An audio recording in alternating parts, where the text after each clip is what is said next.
Hello everyone, I'm Dr. Bernie Siegel, founder of Exceptional Cancer Patients, retired surgeon who's been running support groups for people with life-threatening illnesses, particularly cancer, for many decades. Don't have to tell you how old I am. I want to thank David Ajabad and Building Strength Webinars for allowing me to do this, and if you want to communicate with me, learn more about me or books and CDs and articles I've written, you can go to www.berniesiegel, SIEGELMD.com, and communicate with me there. The thing that, in my experience, that I've seen, you might say I was a minority figure, so I didn't understand a lot of things. My parents loved me, and if I had a problem, they would say, do what'll make you happy. They let me be in touch with my emotions, make my own decisions. Money was, because of things that happened in their lives, was to make the world an easier place for people to live, not just to accumulate or impress everybody. Because, again, I have met people in my office who say, just a quote, my father ruined my life when I was 21. How did he do that? He gave me $1 million, so I had to be a success. You see. Others, my mother told me I was a failure. I embarrassed her. She only dressed me in black, brown, and navy so nobody would notice me. And my mother's words were eating away at me and maybe gave me cancer. And so when you grow up with parents who love you, you don't realize what the rest of the world is going through. And I mean this literally. That just to give you a study that was done of Harvard students, did your parents love you? If they answered yes, 35 years later, approximately 1 out of 4 had suffered a major illness. If they said, no, my parents didn't love me, 98% had suffered a major illness.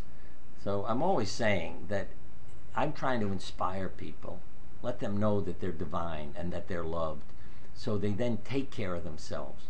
I'm not sitting here giving you information, what you ought to eat, you should exercise, because if you don't love yourself, if you're a drug addict, if you're 200 pounds overweight, if you're smoking 2 packs of cigarettes a day, is my telling you that it's not good for you going to change anything? No. So, if you didn't have parents who love you, stop the guilt, shame, and blame. Reparent yourself.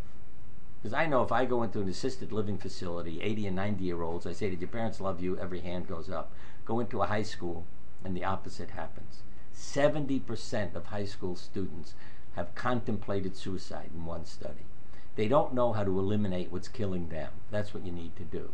So if your parents' messages are killing you, eliminate them. Now that's not easy if you heard them before the age of 6.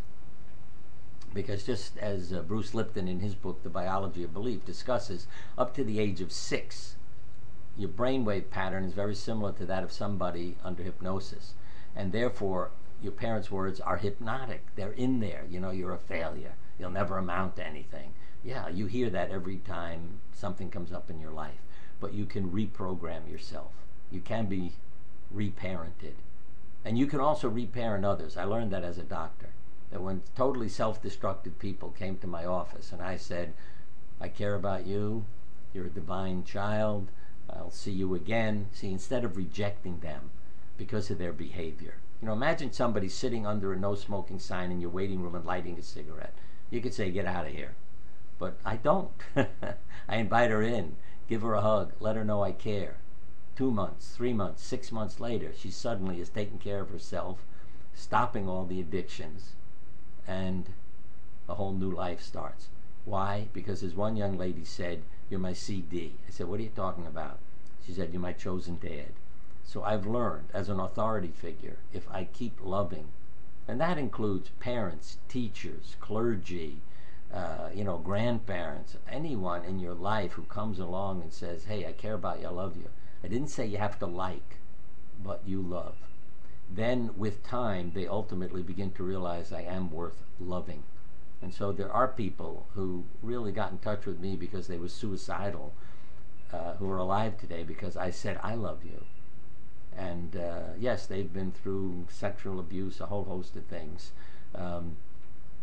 But when somebody comes along who does let them feel that they're worth something, you stop violence, you stop a whole host of things. Meditation can help you reparent yourself too. But I'm thinking in East of Eden by John Steinbeck, he wrote, everyone experiences rejection, and with rejection comes a desire for revenge, and with revenge, guilt, and there is the story of mankind. And think about all the headlines we use, say, killing your parents, killing your co-workers, schoolmates, because you feel rejected. But if you felt loved, and I say, as a doctor, a teacher, clergy, just let them know that I love you. And if you go to my website, you'll see something on parenting and a poem called Purple, and you'll know how powerful even a simple thing by a teacher can be when one criticizes a child for a drawing that has purple out of context, and the other makes the child feel so loved and cared for when she is afraid to do a drawing. So reparent everybody in your life. If you meet people, you can make them feel loved. As Mother Teresa said, don't ever leave anyone without making them feel loved and better than they were before you met them.